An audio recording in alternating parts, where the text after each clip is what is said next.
6장 1절로 13절 말씀입니다. 이사야 6장 1절로 13절 말씀입니다. 구약성경 973페이지 이사야 6장 1절로 13절 말씀을 천천히 합독하시겠습니다. 시작. 우시야 왕이 죽던 해에 내가 본즉 주께서 높이 들린 보좌에 앉으셨는데 그의 옷자락은 성전에 가득하였고 스랍들이 모시고 섰는데 각기 6날개가 있어 그 둘로는 자기의 얼굴을 가리었고 그 둘로는 자기의 발을 가리었고 그 둘로는 날며 서로 불러 이르되 거룩하다 거룩하다 거룩하다 만군의 여호와여 그의 영광이 온 땅에 충만하도다 하더라. 이같이 화답하는 자의 소리로 말미암아 문지방의 터가 요동하며 성전의 연기가 충만한지라. 그때에 내가 말하되 화로다 나여 망하게 되었도다. 나는 입술이 부정한 사람이요 나는 입술이 부정한 백성 중에 거주하면서 만군의 여호와이신 왕을 배웠음이로다 하였더라. 그때에 그 스랍 중에 하나가 부젓가락으로 제단에서 집은 바 핀 숯을 손에 가지고 내게로 날아와서 그것을 내 입술에 대며 이르되 보라 이것이 내 입에 닿았으니 내 악이 제하여졌고 내 죄가 사하여졌느니라 하더라. 내가 또 주의 목소리를 들으니 주께서 이르시되 내가 누구를 보내며 누가 우리를 위하여 갈고 하시니 그때에 내가 이르되 내가 여기 있나이다 나를 보내소서 하였더니 여호와께서 이르시되 가서 이 백성에게 이르기를 너희는 듣기는 들어도 깨닫지 못할 것이요 보기는 보아도 알지 못하리라 하여 이 백성의 마음을 둔하게 하며 그들이 귀가 막히고 그들의 눈이 감기게 하라. 염려하건대 그들이 눈으로 보고 귀로 듣고 마음으로 깨닫고 다시 돌아와 고침을 받을까 하노라 하시기로 내가 이르되 주여 어느 때까지니까 하였더니 주께서 대답하시되 성읍들은 황폐하여 주민이 없으며 가옥들에는 사람이 없고 이 토지는 황폐하게 되며 여호와께서 사람들을 멀리 옮기셔서 이 땅 가운데 황폐한 곳이 많을 때까지니라. 그 중에 10분의 1이 아직 남아있을지라도 그것도 황폐하게 될 것이나 밤나무와 상수리나무가 배임을 당하여도 그 그루터기는 남아있는 것 같이 거룩한 씨가 이 땅의 그루터기니라 하시더라. 아멘. 조금 난해한 구절인 이사야 6장 9절과 10절 말씀을 표준 세번역 성경으로 제가 다시 읽어드리겠습니다. 그러자 주께서 말씀하셨다. 너는 가서 이 백성에게 너희가 듣기는 늘 들어라. 그러나 깨닫지는 못한다. 너희가 보기는 늘 보아라. 그러나 알지는 못한다 하고 일러라. 너는 이 백성의 마음을 둔하게 하여라. 그 귀가 막히고 그 눈이 감기게 하여라. 그리하여 그들이 볼 수 없고 들을 수 없고 또 마음으로 깨달을 수 없게 하여라. 그들이 보고 듣고 깨달았다가는 내게로 돌이켜서 고침을 받게 될까 걱정이다. 이상한 말씀이죠. 내게로 돌아와 회개하여 고침을 받을까 걱정하신대요, 하나님이. 이 말씀을 그 앞에 1장부터 4장의 말씀을 연결해서 살피면 하나님은 이미 자기 백성에게 징계를 내리시기로 이 유다 백성들을 바벨론의 70년 포로로 보내기로 작정하셨습니다. 이건 보복의 차원이 아니라 자기 백성에게 이게 절대적으로 필요하다고 하나님이 결론을 내리셨기 때문에 또다시 백성들이 와가지고 울고불고 해가지고 돌이킬 일이 아니기 때문에 확정되었기 때문에 그냥 계속해서 완악한 대로 나가다가 징계를 받아야 된다. 그러니까 어줍지 않게 이 백성이 알아듣고 회개하고 돌아오지 못하게 하라. 하나님의 처절한 마음입니다. 하나님의 처절한 마음. 이사야 6장은 예언자 이사야의 부름받은 소명장입니다. 소명장. 이사야는 우시야 왕이 죽던 해에 성전에서 서글픈 마음으로, 이사야는 우시야 왕과 인척관계이기도 했다고 합니다. 그리고 이 우시야 왕은 아마 다윗 이래로 가장 위대한 왕 중에 하나였습니다. 아주 선하고 하나님을 경외하는 좋은 왕이었습니다. 그가 16살쯤에 왕이 된 후에 그의 초년의 통치 기간은 너무나 하나님 앞에 선하고 아름답게 통치했습니다. 근데 대부분의 사람이 그렇듯 이 우시야 왕도 말년에 나라가 부강하고 백성들의 신임이 두텁고 모든 일이 잘 되는 바람에 교만해져서 제사장만이 할 수 있는 분향을 드리려고 하다가 제사장이 말리자 저놈 잡아라 하고 손을 내밀다가 문둥병, 낫병이 걸려가지고 서글프게 인생을 마쳤습니다.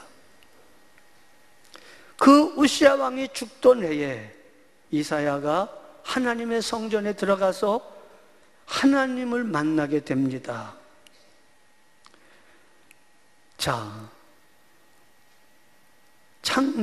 이사야 1장부터 5장의 말씀은 조금 아까도 말씀드린 것처럼 하나님이 결심하시고 이스라엘을 심판하시고 징계하시겠다는 계획이 확정된 상태입니다. 이스라엘의 죄는 너무나 하나님을 가슴 아프게 만들어 1장부터 5장까지의 우상 숭배와 자기 우상, 물질 우상, 쾌락 우상, 하나님을 떠나 제 맘대로 사는 우상을 따라가는 길, 여로보암과 아합의 길을 걸어가는 그 길을 하나님까지도 수단화 만들어서 하나님은 섬김의 대상인데도 불구하고 하나님 보러 자기를 섬기라고 그러는 겁니다. 보통 때는 가만히 계시다가 어려울 때만 나타나셔서 도와라, 그런 얘기입니다.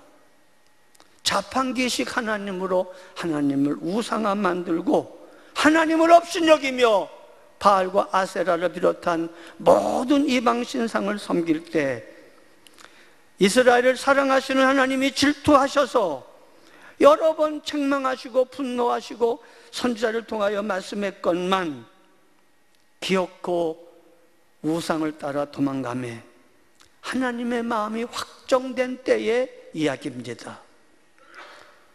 중요한 것은 이 얘기는 이사야 시대의 이야기만이 아니라 디모데후서 3장 1절로 5절에 말세에 고통하는 때가 이르리니 하고 하는 말씀, 사람들이 자기를 사랑하며 돈을 사랑하며 쾌락 사랑하기를 하나님 사랑하는 것보다 더하며 라고 말세의 징조를 말씀했습니다. 즉 주님 다시 오실 때가 가까우면 가까울수록 사람들은 더 맹렬하게 하나님을 떠나 우상을 숭배할 것이다. 어떤 우상? 자기 우상, 이기주의, 자기 증명, 자기 자랑, 이생의 자랑, 자기 우상, 돈을 사랑하며 물질 우상, 이때보다 지금 못하지 않습니다. 훨씬 더 강합니다. 훨씬 더 강합니다. 쾌락 사랑하기를 하나님 사랑하는 것보다 더하는 시대입니다. 그러므로 오늘 신자들 속에, 여러분과 제 속에도 있는 우상 덩어리들입니다. 하나님은 하나님을 떠난 인간의 교만함을 꺾으시고 그 속에 또알이 두고 자리 잡은 우상을 가차없이 멸하시는 하나님이십니다. 자, 자기 민족의 지도자인 우시야 왕이 죽은 때에 이사야는 민족의 참담한 현실 속에서 하나님 앞에 서게 되고 하나님의 영광의 현현, 테오파니, 하나님의 나타나심을 보게 됩니다. 하나님이 보좌에 앉으셨고 스랍들, 그 네 생물 영물들이 하나님의 영광에 반응하여 하나님을 찬양하며 거룩하다, 거룩하다, 거룩하다. 하나님의 영광이 가득하도다라고 찬양합니다. 그렇습니다. 만군의 여호와여 그의 영광이 온 땅에 충만하도다라고 스랍들이 노래합니다. 하나님은 거룩하신 분이십니다. 하나님은 사랑의 아버지십니다. 탐심과 우상숭배로 자초한 이스라엘 그 난국에 하나님이 찾아오시고 개입하셔서 이사야를 부르시고 이사야를 통하여 말씀하게 하십니다. 옛적에 아브라함에게 나타나시고 모세에게 말씀하시고 주도적으로 역사하셨던 하나님, 지금 이사야에게 나타나시고 말씀하십니다. 절망적인 존재인 인간, 예나 지금이나 조금 더 개선되지 아니하는 본질상 진노의 자녀인 인류를 향하여 하나님은 아브라함과 다윗의 자손 예수님을 보내셔서 누구든지 회개하고 예수 그리스도를 믿는 자를 구원하시겠다고 약속하십니다. 하나님은 이렇게 찾아오시고 말씀하시고 간섭하시고 분노하시며 심판하시는 하나님이시요, 이것이 은혜입니다. 아멘이십니까? 하나님은 거룩하신 하나님이시며 위엄이 넘치는 하나님이실 뿐만 아니라 자비하신 아버지십니다. 그러기에 내가 거룩하니 너희도 거룩하라고 말씀하십니다. 너희는 영원한 내 짝이다. 너희는 영원히 하나님 나라에서 나와 함께 거룩한 교제 안에 존재할 내 형상으로 만든 내 짝이다. 너는 나의 사랑의 대상자다. 소유의 대상자가 아니다. 기계적으로 소유할 존재가 아니라 너희는 영세토록 나와 함께 사랑을 나눌 사랑의 짝이다. 그러니 내가 거룩하니 너희도 거룩하라. 하나님이 거룩하시기에 하나님의 자녀인 여러분과 저에게도 거룩함을 요구하십니다. 베드로전서 1장 16절에는 그런즉 사랑하는 자들아 내가 거룩하니 너희도 거룩하라고 말합니다. 고린도후서 7장 1절에는 사랑하는 자들아 이 약속을 가진 우리는 하나님을 두려워하는 가운데 거룩함을 온전히 이루어 육과 영의 온갖 더러운 것에서 자신을 깨끗하게 하라고 말씀하십니다.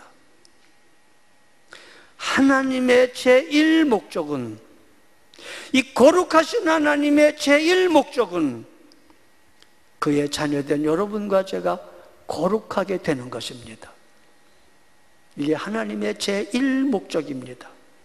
하나님의 제1요구입니다. 데살로니가전서 4장 3절에 하나님의 뜻은 이것이니 너희의 거룩함이라. 그렇습니다. 하나님이 일하시고 역사하시고 달라붙어서 우리와 씨름하시는 그 목적도 이것입니다. 우리를 거룩하게 하시려고 주님은 작정하셨습니다. 하나님은 여러분과 제가 거룩하게 되는데 도움이 된다면 무엇이든지 아낌없이 주십니다.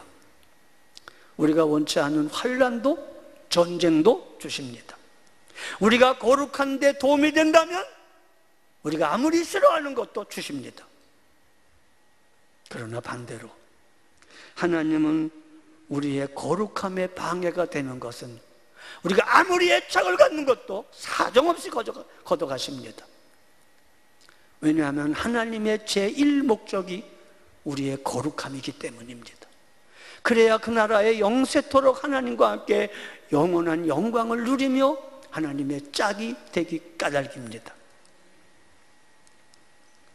고린도후서 6장 14절에는 너희는 믿지 않는 자와 멍에를 함께하지 말라는 말은 불신자와 만나지 말라는 말 아닙니다. 사귀지 말라는 말도 아닙니다. 불신자에게서 있는 그 세상적 가치관과 세상적 삶의 방식, 이것을 같이 하지 말라는 겁니다. 세상적 가치관과 세상적 삶의 방식을 따라하지 말라는 겁니다.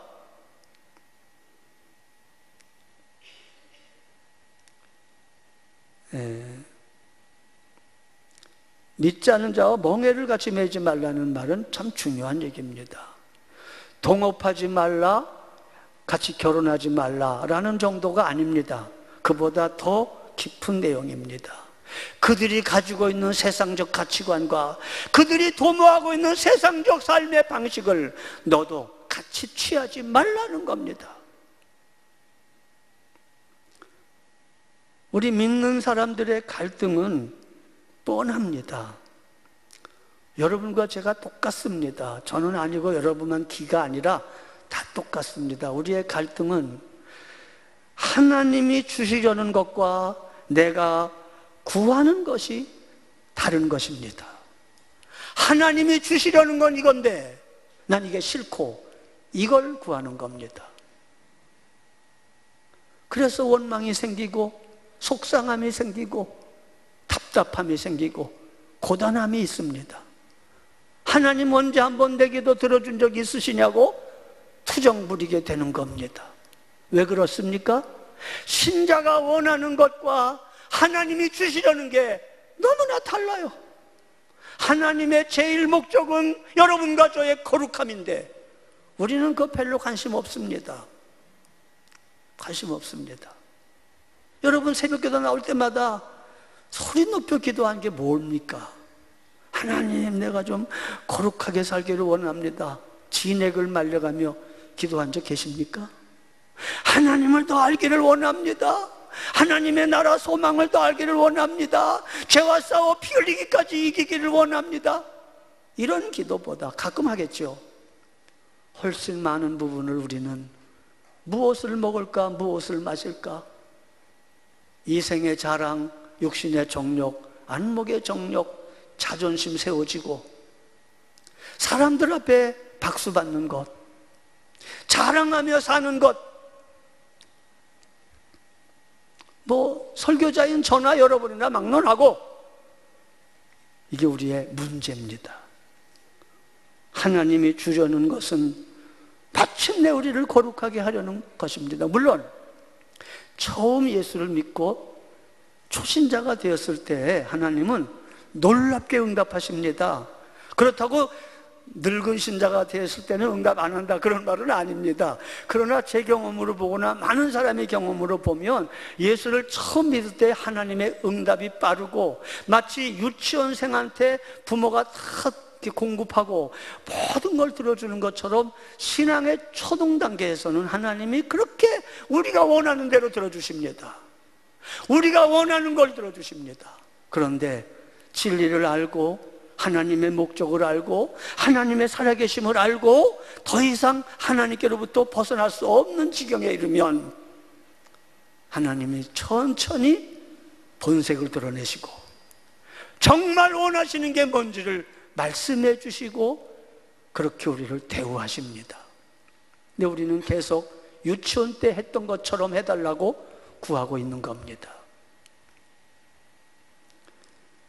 그래서 바울 사도는 에베소서 1장 15절로 23절, 지난주에도 말씀드렸습니다. 에베소서 3장 14절로 19절에 교회를 위한 기도를 합니다.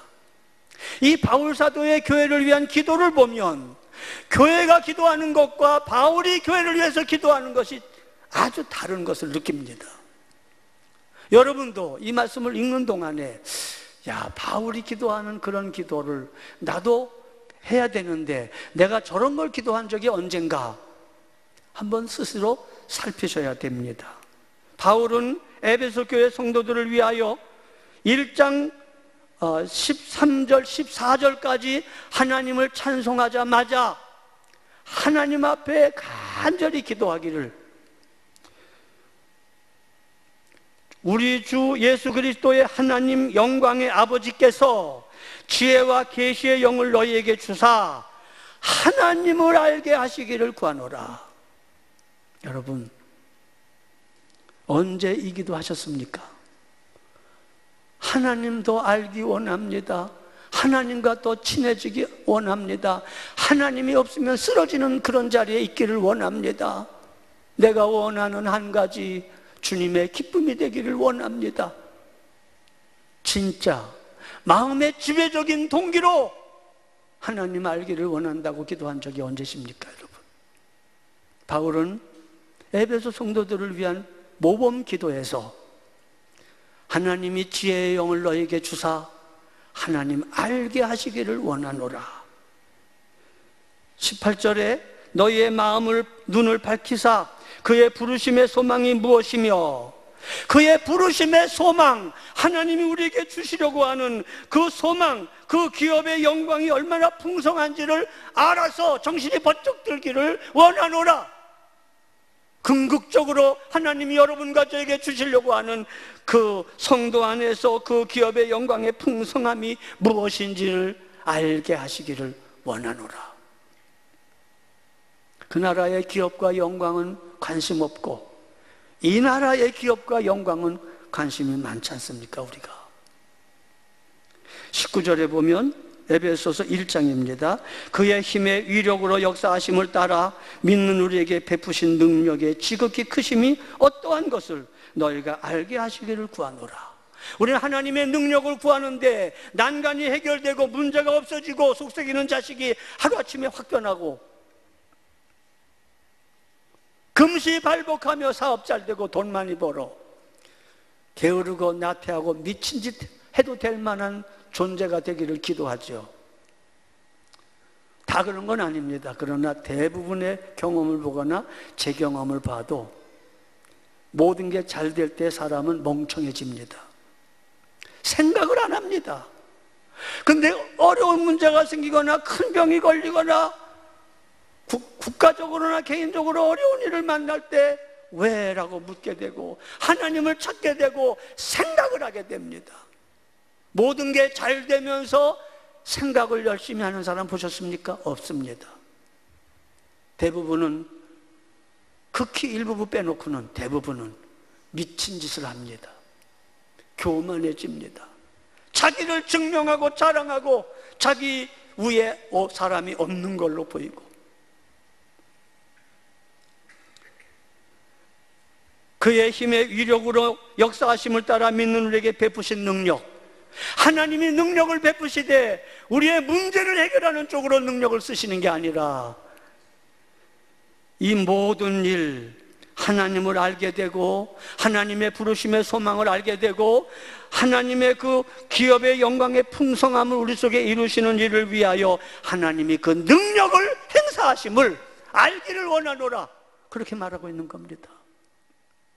똑같은 능력이지만 내게 능력 주시는 자 안에서 하는, 여러분이 잘못 해석하고 있는 내 마음대로 하는 능력이 아니라 하나님의 뜻대로 이루시는 능력, 모든 일이 협력하여 선을 이루어 거룩함으로 인도하시는 그런 일을 만드시는 능력, 우리를 거룩하게 하시는 일을 완성하기 위하여 하나님이 어떤 능력을 동원하시는지 알기를 원하노라. 20절로 23절에 예수님을 죽은 자 가운데 살리셔서 교회의 머리로 세우셨다. 예수님은 교회의 머리고 우리는 교회의 몸입니다.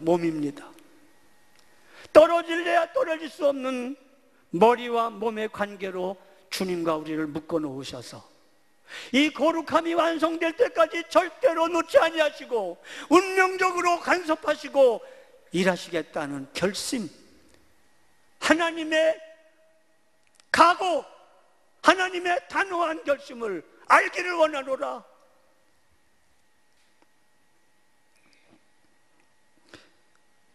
에베소서 3장 14절로 19절에도 이번 금년도 1월 1일 0시에 송구영신 예배 때 드렸던 말씀입니다. 바울 사도가 하늘과 땅에 있는 각종 소속에 이름을 주신 하나님 앞에 무릎을 꿇고 비노니 16절입니다. 3장 16절. 그의 영광의 풍성함을 따라 그의 성령으로 말미암아 너희 속사람을 능력으로 강건하게 하시오며, 간절히 기도하는 것, 속사람을 하나님의 능력으로, 성령으로 강건하게 하시길 원한다고 그랬는데, 우리는 성령 충만 받아가지고 눈 한번 탁 뜨면 레이저가 나와서 상대방 원수가 거꾸러지는 거, 그거 원하지 않습니까? 내가 나가야 될 자동차 앞에 연락도 없이 전화번호도 없이 떡 가로막는 차를 뜨면 그냥 뚫어지게 쳐다보면 차가 뒤집어지는 능력, 그거 참 속상해요. 목사인데도 속상해요. 기분 나쁠 때 마음먹은 대로 원수가 부끄러워지고 나는 아주 의기양양해지는 능력, 그게 아니라 그거면 얼마나 좋겠습니까만, 그게 아니라 성령으로 말미암아 속사람이 강건해지는 능력입니다. 겉사람이 아닙니다. 삶의 형편이 얘기가 아닙니다. 속사람이 강건해지는 겁니다. 근데 이 속사람의 강건은 환난과 고난과 인내가 필요합니다. 바울은 이렇게 기도한 겁니다.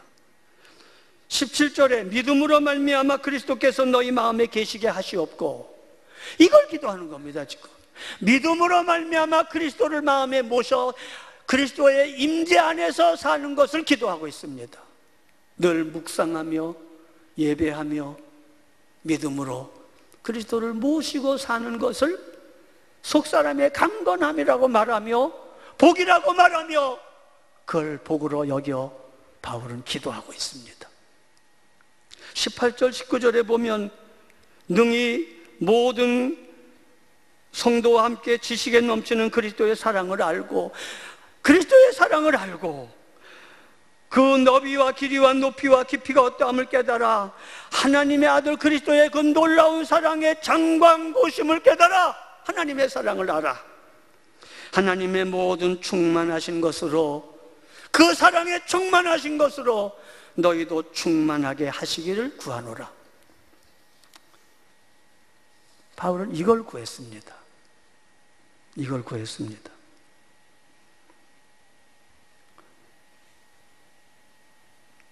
사랑하는 여러분,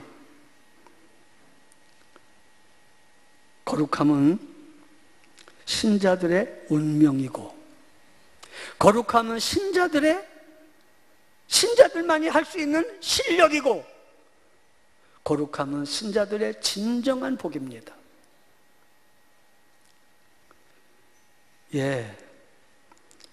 너희는 거룩하라고 하는 양보하지 아니하는 단호함은, 하나님의 그 단호함은 우리를 거룩하게 하시고야 말겠다는 하나님의 은혜의 단호함입니다. 우리를 마침내 하나님의 형상으로 회복시키겠다는 하나님의 사랑의 단호함입니다. 아들을 주신 하나님의 지독한 사랑이 너를 붙잡고 있으니 딴 길로 갈 생각하지 말아라. 내 손에서 벗어날 수 없으니 담 넘어가려고 길을 쓰지 말아라. 출애굽기 때 설교했습니다. 하나님을 떠나 하나님 없이 경건에 관한 올바른 교훈에 창념하지 아니하고 기웃기웃 세상 따라 세상의 가치관, 세상의 정체성, 세상의 삶의 방식으로 살다 보면 경건까지도 이익의 재료로 생각하게 되며 다툼이 일어나게 되며 교회적인 용어를 사용하며 싸우며 성경을 인용하며 싸우며 직분 가지고 싸우며 은사 가지고 싸울 거다라고 디모데전서 6장 3절로 10절에 말하고 있습니다. 그러길래 거룩함이 없는 모든 것들은 진정한 복이 아닙니다. 기독교의 진정한 복은 거룩함을 기반으로 하는 복이어야 합니다. 그래서 우리 교회 비전이 거룩함이 회복되는 게 첫째입니다. 거룩함이 회복되면 영적 추수는 이루어지게 되고 가정과 세상이 변화되게 되어 있습니다.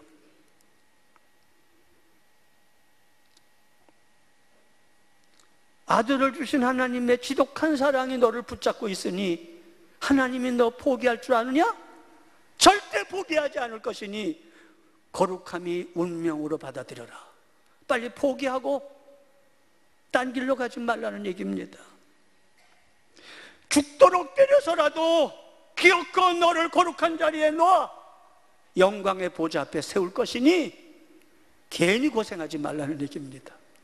좋게 말하면 그런 말이고, 나쁘게 말하면 아주 협박조입니다. 협박조입니다. 좋은 말 할 때 알아서 하라는 얘기입니다. 하나님 없는 세상은 허망합니다, 여러분. 하나님 없는 세상의 부귀와 영광도 다 허망한 겁니다. 에베소서 4장 17절로 23절에 이방인을 따라, 하나님 없는 이방인을 따라 허망하며 무지하며 어두워지고 썩어져가는 구습을 쫓지 말고 너희는 그리스도를 그같이 배우지 아니하였으니 너희 심령이 새롭게 되어 하나님을 따라 의와 진리의 거룩함으로 지으심을 받았으니 새 사람으로 살아라 라고 말씀합니다. 그렇습니다, 여러분.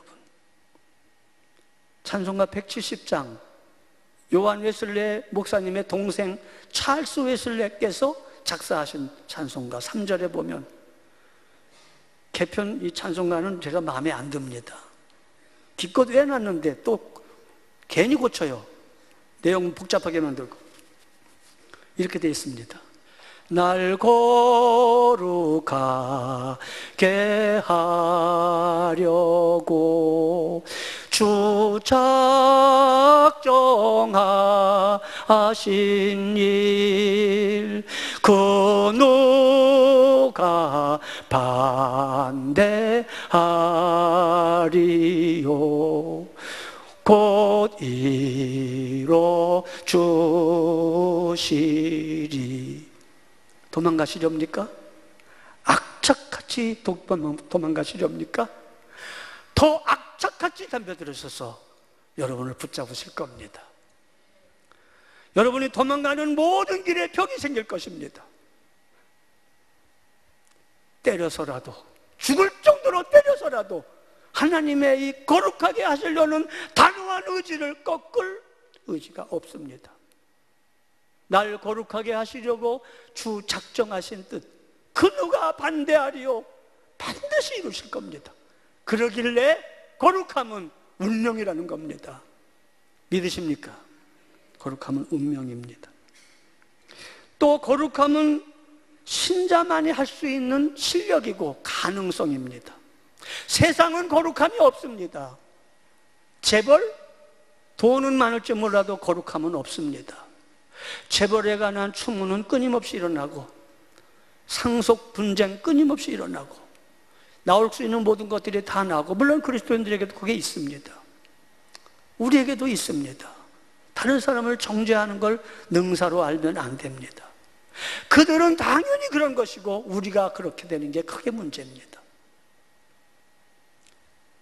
우리는 넘어져도 일어나서 회개하고 아버지께로 가고, 우리 속에 역사하시는 보혈의 능력과 성령의 능력과 하나님의 말씀의 능력으로 다시 시작할 수 있고 회복할 수 있고 거룩한 길 걸어갈 수 있게 되는 존재입니다. 여러분과 저는 하나님의 자녀입니다. 하나님의 사랑이 우리 속에 약동하고 있습니다. 이방인은 허망하여 어둡고 무지하고 썩어져가는 구습을 쫓는 게 전부 다입니다. 결정권이 없습니다. 신자는 결정권이 있습니다. 거룩하게 된 의와 진리의 거룩함으로 지으심을 받았기에 불신자처럼 살다가도 이게 아니지 하고 돌이킬 수 있는 결정권이 있습니다. 거룩한 길로 돌아설 수 있는, 거룩한 결단을 할 수 있는 은혜가 있습니다. 그렇습니다. 신자 속에 하나님의 사랑이 역사하고 있고 하나님의 아들의 생명이 약동하고 있고 성령님의 능력이 함께하고 계십니다. 그러므로 거룩함은 신자의 실력이고 가능성입니다. 또한 거룩함은 신자의 진정한 복입니다. 너희는 그의 나라와 그의 의를 구하라고 말씀하신 것이 그겁니다. 무엇을 먹을까 무엇을 마실까를 먼저 구하지 말고 그의 나라와 의를 구하면 그의 나라와 의를 구하는 너의 삶 속에 그런 삶을 연명하도록 풍성하게 너희가 구하지 아니한 먹을 것과 입을 것과 쓸 것을 주겠다고 말씀하십니다. 신자에게 허락하신 이 거룩함의 복은 영원한 복입니다. 어떤 것으로도 대신할 수 없는 복 중의 복이고 생명과 경건에 속한 복이며 신령한 복입니다. 하나님의 자녀의 영광과 비교할 수 있는 것은 세상에 없습니다. 그렇습니다, 여러분. 우리는 하나님의 은혜 안에서 구원함을 받았습니다. 성령이 친히 우리의 영과 더불어 우리가 하나님의 자녀인 것을 증언하시나니 자녀면 또한 상속자요 곧 하나님의 상속자요 그리스도와 함께한 상속자니 우리가 그와 함께 영광을 받기 위하여 고난도 함께 받아야 할 것이니라. 생각컨대 현재의 고난은 장차 받는 우리의 영광과 좋게 비교할 수 없도다. 로마서 8장 16절로 18절입니다. 이것을 위해 우리를 하나님은 간섭하십니다. 이것을 위해 순종하라고 말씀하시고 이것을 위해서 말씀합니다. 어떻게 거룩함의 길을 구체적으로 걸어가실 건가에 대해서는 오후 예배 때 말씀드리겠습니다. 밥 먹고 그냥 가지 마시고 속편을 들으시기 바랍니다. 간단합니다. 어떻게? 진리, 순종, 형제, 사랑, 신행의 순종, 신행의 사랑으로 이루시는 겁니다. 순종이 성립되려면 말씀이 있어야 돼서, 그래서 말씀이 중요한 거요. 교회는 가장 중요한 게 말씀 선포요. 말씀 잘 듣는 겁니다. 말씀이 있어야 순종이 성립되고 순종이 성립돼야 거룩해집니다. 또 신행의 순종은 동시에 신행의 믿음의 행위로서의 사랑을 수반합니다. 그리스도 안에서 할례나 무할례가 쓸데없으되 사랑으로 역사하는 믿음뿐이라. 사랑으로 역사하는 믿음, 신행의 순종, 즉 신행의 사랑입니다. 하나님에게는 순종하고 말씀에는 순종하며 형제 사랑하는 것이 거룩함에 이르는 첩경입니다. 이것을 위해서 하나님은 우리를 도우시고 지금 간섭하고 계십니다. 성경은 이것을 증거하고 있고 이것을 요구하고 있습니다. 신자의 고단함과 고민은 부모 있는 자의 고민입니다. 우리는 아버지 있는 자들입니다. 우리는 어떤 고단함 속에도 고난 속에도 찾아갈 아버지가 계십니다. 불신자의 고민은 아버지 없는 고민입니다. 아버지가 우리와 함께 하시고 세상 끝날까지 도우시겠다고 약속하시는데 뭘 도우시겠다는 겁니까? 거룩한 길을 위하여 돕겠다는 겁니다. 환난은 인내를, 인내는 연단을, 연단은 소망을 이루시게 하시겠다고 말씀하십니다. 우리는 하나님의 자녀입니다. 지금도 하나님의 간섭 아래 살고 있고 장차 하나님을 닮아 그리스도와 함께 영광스러운 상속을 받을 하나님의 후사라고 말하고 있습니다.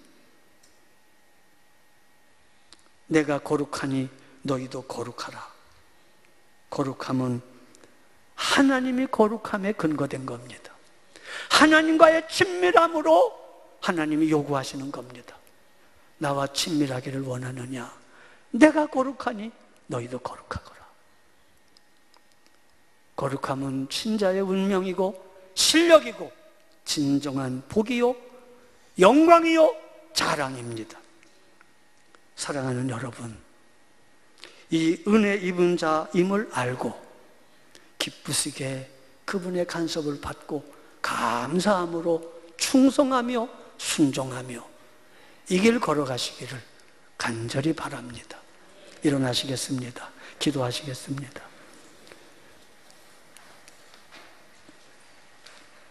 날 거룩하게 하시려 주 작정하신 뜻 그 누가 반대하리요 곧 이루시리라. 감사합니다. 하나님이 우리의 아버지가 되셔서 감사합니다. 옛날에도 지금도 앞으로도 끊임없이 이 일을 위해서 일하심에 인하여 감사합니다. 하나님, 주의 은혜에 반응하게 하셔서 날마다 회개하며 날마다 순종하며 날마다 하나님의 임재 안에서 기도하며 묵상하며 사는 저희들 되게 하옵소서. 우리 구주 예수 그리스도의 대속하신 은혜와 하나님 아버지의 사랑하심과 성령님의 교통하심이 모든 분들에게 함께 하시기를 축원하옵나이다.